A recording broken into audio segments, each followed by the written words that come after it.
George Parr, you are a counsellor at the British Embassy in Washington. Yes, I am. And you've been working very closely with the Americans on Iraq. Yes, but it's not my fault. Sorry, what isn't your fault? Anything. Well, I didn't suggest that anything was. Oh, I'm sorry, I've been under a lot of strain. Well, you know? I'm sorry to hear that.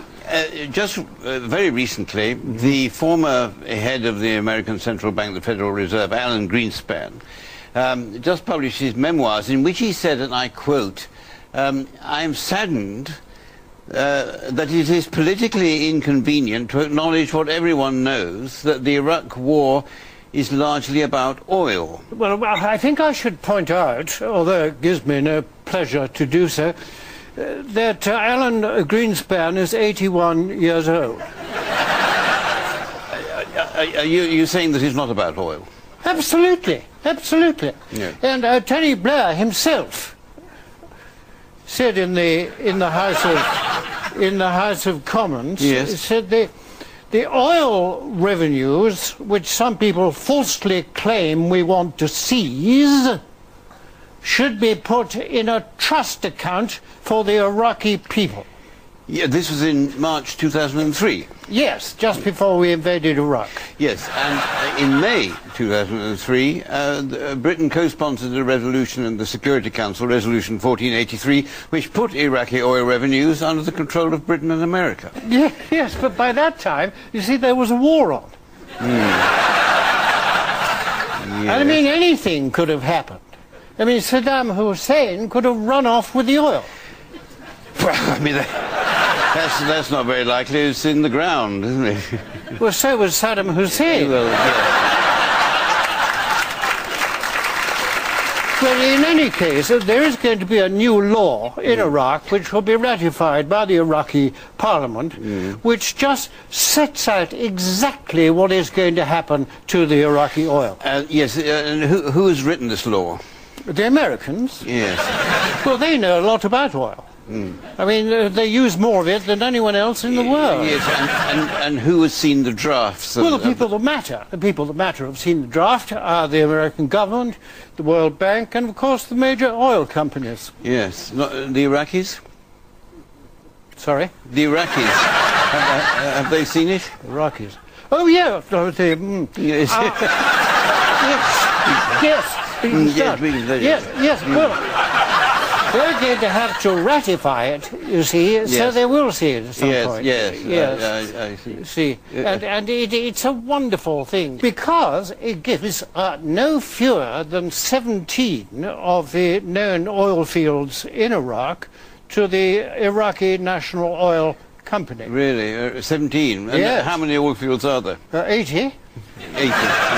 80, but that's only the known reserves, and they amount to about 115 billion barrels of oil. And there are more than that, you think? It's somewhere in the... Many more, yes.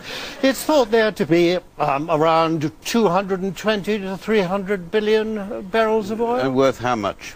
Well, at the present price, at about $30 trillion. What sort of deal will the oil companies get under this new legislation? Well, what will happen is that after recovering their development costs, obviously, the oil companies will keep 20% of the profits, and the rest will go to the Iraqi government. It is a risk doing business, isn't it, in Iraq? No, not to get the oil.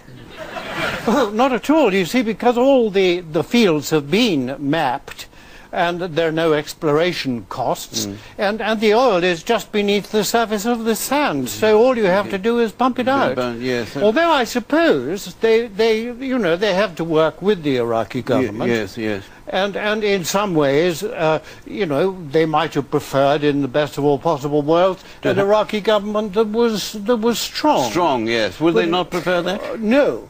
No, because if the Iraqi government was strong, they wouldn't get such a good deal for the oil. Oh, yes.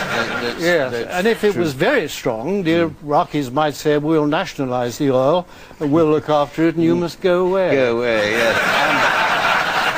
But everybody agrees, don't they, really, that Iraq is now in a mess, and the reason it's in a mess has been the mistakes that the Americans have made since the invasion. I mean, that's generally agreed, isn't it? What mistakes?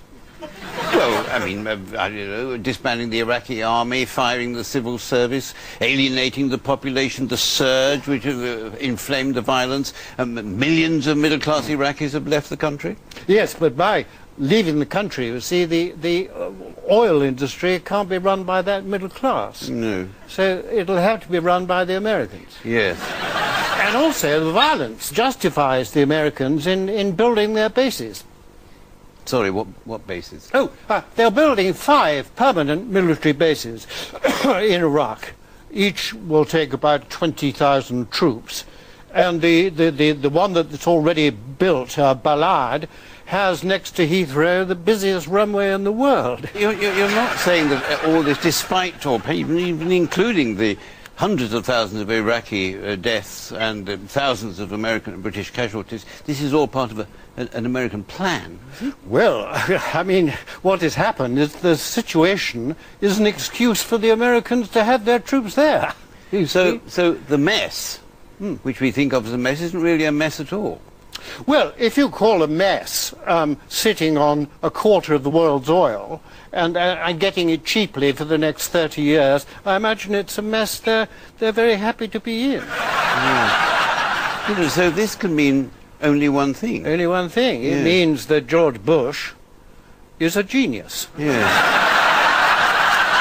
George Starr, thank you very much. Thank you.